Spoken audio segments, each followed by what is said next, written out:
Motivation वाली कहानी सुनने वाले मेरे सभी दोस्तों को उपेन का प्यार भरा नमस्कार। लेकर आ गया हूँ आप सभी लोगों के लिए एक और नई कहानी। बड़ी ही मजेदार कहानी है, तो चलिए आज की कहानी शुरू करते हैं। मोटिवेशन वाली कहानी। एक राजा के घर 3 स्तनों वाली एक कन्या पैदा हुई। तो राजा ने उसे मुसीबत समझकर अपने नौकरों से कहा कि इसे जंगल में फेंक आओ। मंत्री ने राजा से कहा, महाराज, यह तो ठीक है कि 3 स्तनों वाली कन्या भारी होती है, लेकिन इसे फेंकने से पहले कम से कम एक बार पंडित जी से पूछ लेना चाहिए, क्योंकि प्राचीन काल में एक राक्षस द्वारा पकड़ा हुआ एक पंडित पूछने से ही बच गया था। राजा ने कहा, ये वह कैसे? लो मैं आपको बताता हूँ महाराज। एक जंगल में पंडित अकेला जा रहा था। एक राक्षस उसे शिकार समझकर उसके कंधे पर चढ़ बैठा। कहने लगा कि आगे चलो। पंडित ने घबराकर उसके कोमल चरणों को देखकर कहा, अरे वाह, आपके पांव तो कितने कोमल और सुंदर हैं। पंडित अपने बचाव की बात सोचते हुए एक तालाब पर पहुंच गया और बोला, लो महाराज, मुझे भोजन बनाने से पूर्व आप नहा लें। राक्षस झट से तालाब में नहाने लगा। अब पंडित को पता था कि यह अपने गीले पांव धरती पर नहीं रखेगा, इसलिए बढ़िया मौका देख पंडित वहां से भाग निकला। पंडित पहले ही उस राक्षस का भेद जान चुका था। राजा ने ब्राह्मणों को बुलाकर पूछा, हे ब्राह्मणगण, मेरे यहाँ 3 स्तनों वाली कन्या पैदा हुई है, मैं इसका क्या करूं? ब्राह्मणों ने एकमत होकर कहा, महाराज, आप इस कन्या के दर्शन ना करें। हाँ, यदि कोई उससे शादी कर ले तो उसे शादी करके अपने देश से निकाल दें। ब्राह्मणों की बात सुन राजा ने सारे शहर में घोषणा करवा दी कि जो कोई भी इस कन्या से शादी करेगा उसे देश से बाहर निकाल दिया जाएगा और साथ में लाखों सोने की मुद्राएं दी जाएंगी। पर बहुत सालों तक कोई भी उससे शादी करने के लिए नहीं आया। इस बीच लड़की जवान हो गई। उसी शहर में एक अंधा रहता था। लाठी पकड़कर चलने के लिए एक कुबड़ा उसका साथी था। इस दोनों ने सोचा, क्यों न हम ही उस राजा की लड़की से शादी कर लें। इससे इतना धन प्राप्त हो जाएगा कि हमारा सारा जीवन सुखी हो जाएगा। यदि उससे शादी करके हमारी मृत्यु हो भी गई तो हमें इस दुखी जीवन से छुटकारा मिल जाएगा।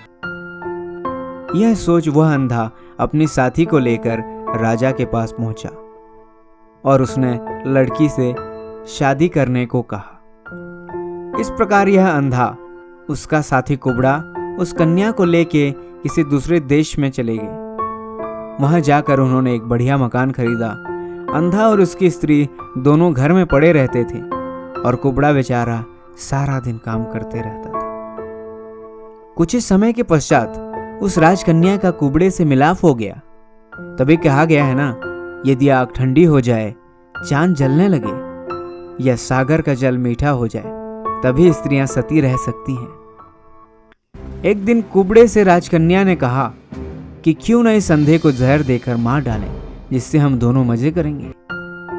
यह सुन कुबड़ा कहीं से एक मरा हुआ सांप उठा लाया और राजकन्या से बोला, इसे भूनकर अंधे को यह कहकर दे देना कि यह मछली का मांस है, क्योंकि अंधा मछली का मांस बहुत खुश होकर खाता है। राजकन्या ने सांप का मांस एक बड़े पतीले में डालकर चूल्हे पर चढ़ा दिया। स्वयं घर के दूसरे काम करने लगी। उसने अंधे से कहा कि आप थोड़ी देर के लिए उस पतीले के पास बैठकर उसे हिलाते रहें ताकि मांस जल न जाए। अंधा उस पतीले के पास जाकर करची से उसे हिलाने लगा। उसकी तेज भाप से उस अंधे की आंखों में रोशनी आने लगी। अंधे ने महसूस किया कि इस भाप में उसकी आंखें ठीक हो रही है। आखिरकार वह धीरे धीरे ठीक हो गया। जैसे ही उसकी आंखों से दिखने लगा तो उसने देखा कि इस पतीले में तो मछली के मांस की बजाय सांप का मांस है। वह समझ गया इस कुबड़े और राजकन्या ने उसे मारने का षड्यंत्र रचा है। अब मैं उस कुबड़े को जिंदा नहीं छोड़ूंगा। यही सोचकर अंधा, जो कि अब देखने लगा था, एक कोने में छिपकर खड़ा होकर उस कुबड़े का इंतजार करने लगा। जैसे ही वह कुबड़ा घर के अंदर आया तो अंधे ने दोनों हाथों पर उठाकर कुबड़े को राजकन्या की छाती पर फेंक दिया। कुबड़ा जैसे ही राजकन्या की छाती से टकराया तो उसका तीसरा स्तन शरीर से अंदर घुस गया। कुबड़ा जैसे ही धर्म से फर्श पर गिरा तो उसकी कमर सीधी हो गई और वह ठीक हो गया। तो दोस्तों, इस कहानी से हमें ये सीख मिलती है कि जो कुछ भी होता है अच्छे के लिए होता है। तो अगर आपके साथ अभी बुरा हो रहा है तो ये बिल्कुल भी ना सोचें कि आपके साथ अच्छा नहीं होगा। एक दिन ऐसा आएगा कि आपके साथ भी अच्छा होगा, आप भी अपनी ज़िंदगी में एक अच्छी मुकाम हासिल कर पाएंगे। मुझे पूरा उम्मीद है कि आज की कहानी आप सभी लोगों को बहुत पसंद आई होगी। पसंद आई है तो नीचे कमेंट करके जरूर बताइए, वीडियो को एक लाइक जरूर कर दें और अभी तक आपने चैनल को सब्सक्राइब नहीं किया है तो चैनल को प्लीज सब्सक्राइब कर लीजिए, क्योंकि ऐसी ही बहुत सारी कहानियां आगे भी आने वाली है। तो उसके लिए आपको चैनल सब्सक्राइब करना पड़ेगा और बेल आइकन को भी दबाना पड़ेगा ताकि आप हर रोज कुछ नया सीख सकें। मैं मिलता हूं आपको एक और नई कहानी के साथ, एक और नई वीडियो के साथ। तब तक के लिए ख्याल रखिए अपना। नमस्कार।